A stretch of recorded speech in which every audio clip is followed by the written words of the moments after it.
इंदौर से बात करते हैं इस वक्त की बड़ी खबर की। दिल्ली के लिए रवाना हुए ज्योतिरादित्य सिंधिया। जी हां, शाम 5:30 बजे दिल्ली पहुंचेंगे ज्योतिरादित्य सिंधिया। मोदी कैबिनेट में सिंधिया को मिल सकती है जगह, ये कयास जोरों पर। दीपा श्रीवास्तव लगातार हमारे साथ जुड़ी हुई। दीपा, शाम 5:30 बजे दिल्ली पहुंचेंगे सिंधिया। ऐसे में मोदी कैबिनेट में जगह मिलने को लेकर सिंधिया की किस तरह की खबरें वहां पर, किस तरह की हलचल है वहां पर, अंदर खाने से क्या कुछ जानकारी निकलकर सामने आ पा रही है, कितनी संभावनाएं? जी शिल्पा, जिस तरह से अगर बात की जाए ज्योतिरादित्य सिंधिया की, तो जब से ही वो बीजेपी खेमे में आए हैं लगातार इस तरह की बातें निकलकर सामने आई हैं कि हो सकता है कि उन्हें जल्द ही काजा मोदी सरकार में या मोदी कैबिनेट के अंदर जगह मिल पाएगी। लेकिन इस तरह की अटकलें तो लगातार लगाई जा रही थी। लेकिन मोदी कहा जाए कि जो सिंधिया के जो समर्थक है, यानी कि जो वो विधायक है जो उनके साथ इस पार्टी में आए थे, वो भी लगातार इंतजार कर रहे थे। कहीं ना कहीं ग्वालियर की जो जनता थी वो भी लगातार इंतजार कर रही थी। लेकिन अब कहीं ना कहीं ये बात कही जा सकती है शिल्पा की वो इंतजार जो है लोगों का, वो अब कहीं ना कहीं खत्म होता हुआ नजर आ रहा है। क्योंकि अब कहीं ना कहीं जो महाराज कहा जाता है उन्हें, ज्योतिरादित्य सिंधिया जो है उनको मोदी सरकार यानी मोदी कैबिनेट में जगह मिलने जा रही है। अब उनके बेटे जो है आर्यमान वो भी कहीं ना कहीं अब ग्वालियर से दिल्ली के लिए रवाना हो चुके हैं। सड़क मार्ग से वो रवाना हुए हैं। आज शाम में जिस बात का इंतजार सिंधिया को भी पहुंच जाएंगे, तो इससे पहले वो कहीं ना कहीं अब फुलफिल होता हुआ।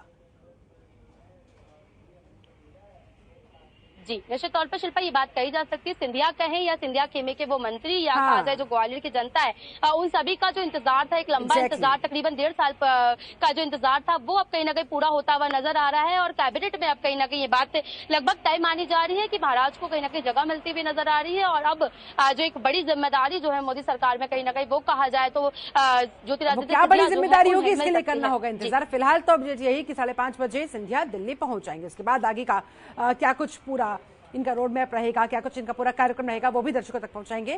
फिलहाल आप हमारे साथ बनी रहे दीपा, आगे भी बातचीत जारी रखेंगे। बड़ी खबर है भोपाल से। स्टेट साइबर पुलिस ने एक खुलासा किया है। ऑनलाइन ठगी के अंतरराष्ट्रीय रैकेट का खुलासा हुआ है। इस रैकेट में पाकिस्तान और चीन के 2 मास्टरमाइंड भी शामिल बताए जा रहे हैं। अप्रैल और मई के महीने में 50 करोड़ का इन्होंने ट्रांजैक्शन किया। पुलिस ने फिलहाल 4 आरोपियों को गिरफ्तार कर लिया है, लेकिन 2 से ज्यादा आरोपी अब भी फरार है। आरोपियों की तलाश में पुलिस जुटी हुई है।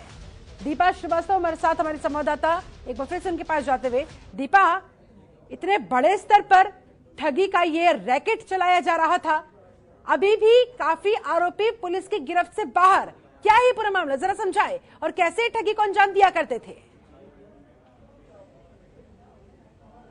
जी जिस तरह से शिल्पा हमें देखने को मिला है कि साइबर की अगर मैं बात करूं, यानी साइबर ठगी जो है वो लगातार बढ़ती जा रही है। जिस तरह से हम ऑनलाइन ट्रांजैक्शन की और ज्यादा बढ़ रहा है, या कहा जाए ऑनलाइन चीजों का ज्यादा यूज करने लगे हैं, उसी के दौरान साइबर ठगी जो है वो बढ़ती हुई नजर आ रही है। और इसी तरह की एक साइबर ठगी का आज खुलासा मध्य प्रदेश की राजधानी भोपाल के अंदर किया गया है, जहां पर अगर मैं बात करूं तो चीन पाकिस्तान दोनों के मास्टरमाइंड जो आरोपी हैं, 2 आरोपी हैं, इन दोनों को गिरफ्तार कर लिया गया है। क्रिप्टो करेंसी के जो करेंसी होती है, इसके द्वारा जो पैसा है यानी जो राशि है पाकिस्तान भेजा जाता था।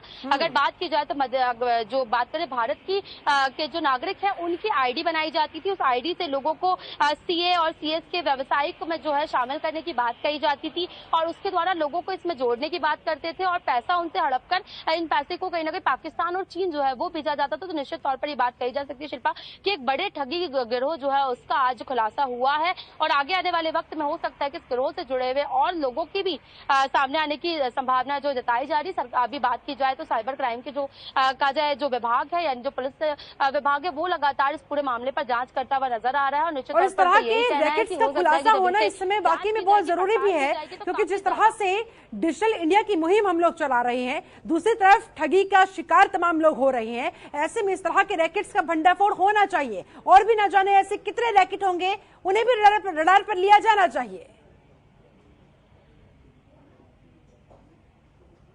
जी शिल्पा, निश्चित तौर पर जितने भी इस तरह के लोग हैं, या ठगी की मैं बात करूं तो काफी ज्यादा इस वक्त साइबर जो काजा ठगी है वो बढ़ती हुई नजर आ रही है। तो जब इन सभी से जांच की जाएगी यानी पूछताछ की जाएगी, तो हो सकता है कई अन्य नामों की तो इसमें खुलासा हो ही, लेकिन इसके अलावा भी कई अन्य जो ठगी कर रहे हैं, यानी जो दूसरे देशों में बैठे हुए लोग जो हमारे देश के नागरिकों को ठगने का काम कर रहे हैं, उनका भी खुलासा हो सकता है। निश्चित तौर पर बड़ी कार्रवाई जो है वो भी निकलकर सामने आ सकती है।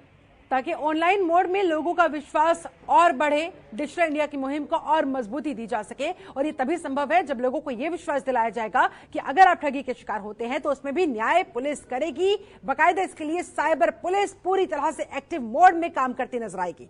बहुत शुक्रिया आपका दीपक श्रीवास्तव इस पूरी बातचीत के लिए, पूरी जानकारी के लिए। चलिए बढ़ते हैं खबरों में आगे।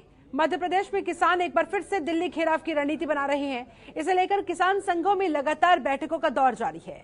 बीजेपी किस तरह से मध्य प्रदेश के किसानों को समझा पाएगी, साथ ही क्या नंद कुमार सिंह चौहान के बेटे हर्षवर्धन सिंह चौहान को बीजेपी के द्वारा टिकट दिया जाएगा, इन सभी मसलों पर हमारी संवाददाता दीपा श्रीवास्तव ने बीजेपी महामंत्री रणबीर रावत से की खास बातचीत। देखिए। शिवराज सरकार ने केंद्र सरकार को मूंग खरीदी का जो एक लक्ष्य है उसे बढ़ाने का प्रस्ताव भेजा है। हम बात करते हैं सर, कितना ज्यादा ये महत्वपूर्ण होगा, किसानों को कितना लाभ इससे मिल पाएगा? देखिए, जहाँ तक मूंग खरीदी के प्रश्न जो आपने रखा है, केंद्र की सरकार लगातार एमएसपी को बढ़ाने का काम कर रही है। इस बार मूंग का जो समर्थन मूल्य है वो 7,190 रुपये प्रति कुंटल है और मुझे लगता है काफ़ी बड़ा एक अच्छा कीमत है। कई बार ये होता है कि कई बार कुछ क्रॉप ज़्यादा आ जाती है और उसके कारण राज्य सरकार ने समर्थन मूल्य पर मध्य प्रदेश के किसानों की मूंग खरीदी हो सके, इसके लिए खरीदी प्रारंभ की है, खरीदी भी हो रही है। और जो लक्ष्य बढ़ाने की बात की है तो लगातार केंद्र सरकार से राज्य सरकार आग्रह भी कर रही है। भारत सरकार के जो कृषि मंत्री जी हैं, पिछली बार जब वो 25 तारीख को यहाँ पर आए थे तो उनसे भी आग्रह किया गया था। माननीय मुख्यमंत्री जब दिल्ली प्रवास पर थे तो उनकी बात को स्वीकार करते हुए केंद्र सरकार ने वो अनुमति दी है। मैं ये जरूर कहना चाहता हूँ कि भारतीय जनता पार्टी की सरकार की प्राथमिकता हमेशा किसान रहा है। मध्य प्रदेश वो राज्य है कि जहाँ चाहे हम गेहूँ खरीदी की बात करें, दलहन तिलहन की खरीदी की बात करें, सर्वाधिक खरीदी एमएसपी पर करने का वाला राज्य मध्य प्रदेश है। जो 3-4 जिलों में ज़्यादा मूंग का उत्पादन हुआ है, इस को दृष्टिगत रखते हुए राज्य सरकार का अनुरोध करना जायज़ है। और चूंकि हमारे किसानों को उसका लाभ मिले, इसके लिए सरकार का हमने पक्ष रखा है। ये थे हमारे बीच में रणबीर रावत जी, जिनका साफ तौर पर यही कहना है कि किसानों के हित के लिए लगातार सरकार के द्वारा काम किया जाता है। यदि एक बार फिर से दिल्ली घेरने की बात आती है तो मध्य प्रदेश के किसान जो हैं वो अब भ्रमित नहीं होंगे। साथ ही साथ टिकट को लेकर भी उन्होंने कहा है कि जो एक प्रक्रिया है उसका पालन किया जाता है, उस प्रक्रिया के तहत ही इस बार भी चयन जो है वो किया जाएगा। कैमरा पर्सन अंकित के साथ दीपक श्रीवास्तव, जनतंत्र टीवी, भोपाल। इंदौर में 21 जून से वैक्सीनेशन महाअभियान की शुरुआत हुई थी तो बड़े स्तर पर शुरू किया गया था, लेकिन अब ये अभियान थोड़ा थम गया है। इसी टीकाकरण अभियान को बढ़ाने के उद्देश्य से निगम की ओर से तैयारियां भी की जा रही है। निगमायुक्त प्रतिभा पाल ने बताया कि लगातार इंदौर में टीकाकरण को बढ़ावा दिया जा रहा है। लगभग 76% लोगों को इंदौर में पहली डोज लगाई जा चुकी है। इस महीने का हमारा लक्ष्य लोगों को 100% वैक्सीनेट करना है, जिसमें जिन लोगों को पहले डोज लग गई है उन्हें दूसरी डोज लगाई जाएगी, जिससे कोरोना की तीसरी लहर में ज्यादा हानि ना हो सके। उन्होंने बताया जिन लोगों को भी टीकाकरण किया जा रहा है उन्हें मोबाइल नंबर के आधार पर सर्टिफिकेट भी दिया जा रहा है। जिन्हें सर्टिफिकेट उपलब्ध नहीं हो पाए वो खुद भी अपने मोबाइल नंबर से ऑनलाइन सर्टिफिकेट डाउनलोड कर सकते हैं। कि कई सारे लोग अपने लोग ये ड्राइव लगभग अप्रैल से बहुत तेजी से चला रहे हैं, तो कई सारे लोगों का सेकेंड डोज ड्यू हो रहा है। तो इस मंथ में ये टारगेट रखा गया है मुख्यतः कि हम लोग सेकेंड डोज से लोगों को वैक्सीनेटेड करें। बेसिकली जब किसी व्यक्ति को दोनों डोज पूरे लग जाते हैं और 20-22 दिन बाद इतनी एंटीबॉडीज आती हैं कि किसी भी वायरस को होल्ड कर सके। मुझे तो ऐसी कोई कंप्लेन अभी तक नहीं मिली है जो ये कह रहे हैं कि बिना वैक्सीनेशन के किसी को सर्टिफिकेट इशू हो गया। अगर ऐसा है तो हम लोग उसकी जांच कराएंगे। मुझे नहीं लगता है कि सिस्टम जो है फुल प्रूफ सिस्टम है। हम लोग ऑनलाइन एक बार किसी भी व्यक्ति का रजिस्ट्रेशन करते हैं, उसको वेरीफाई करते हैं और उसके बाद वैक्सीनेटेड करते हैं। वहीं रायसेन जिले में नर्सों की अनिश्चितकालीन हड़ताल से ओबेदुल्लागंज स्वास्थ्य केंद्र की सारी स्वास्थ्य सुविधाएं चरमराती हुई। जी हां, जहां पर गर्भवती महिलाओं की जांच सहित आपातकालीन सेवाएं भी ठप हो जाने की वजह से मरीज बेहद परेशान हो रहे हैं। आपको बता दें कि यहां स्वास्थ्य केंद्र में अनिश्चितकालीन हड़ताल पर नर्सेज बैठी हुई हैं। यही हालात जिले के कई स्वास्थ्य केंद्र का बना हुआ है।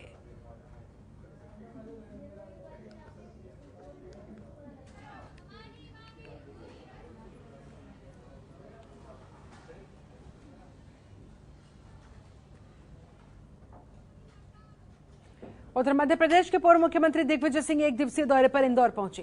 मीडिया से चर्चा के दौरान उन्होंने प्रधानमंत्री नरेंद्र मोदी सहित संघ प्रमुख मोहन भागवत पर निशाना साधा और कहा कि संघ का काम हिंदू मुस्लिम करना है। सनातन धर्म हमेशा से एकता का पाठ पढ़ाता है, सिखाता है। उन्होंने महंगाई को लेकर कहा कि आज पेट्रोल, डीजल और खाद्य सामग्री के बढ़े दामों से आम जनता त्रस्त हो चुकी है। उन्होंने सिंधिया को केंद्र में मंत्री बनाए जाने वाले सवाल पर सिंधिया को बधाई दी, शुभकामनाएं दी।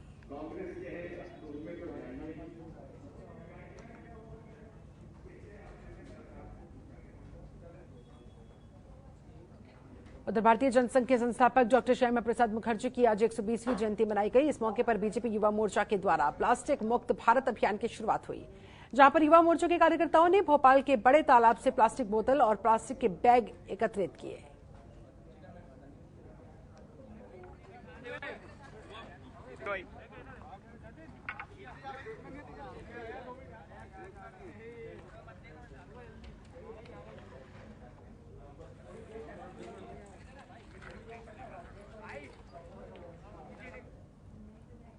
ग्वालियर के पड़ाव थाना क्षेत्र के ओवरब्रिज पर 4 बदमाशों ने नशे की स्थिति में 3 युवकों पर हमला बोल दिया, जहां तीनों युवक गंभीर रूप से घायल हो गए। वहीं जब घटनास्थल पर लोग पहुंचे तो बदमाश वहां से भागने लगे, जिसके बाद लोगों ने सभी बदमाशों को पकड़ लिया और पुलिस के हवाले कर दिया गया। बता दें आपको, इन चारों बदमाशों में एक महिला भी शामिल है।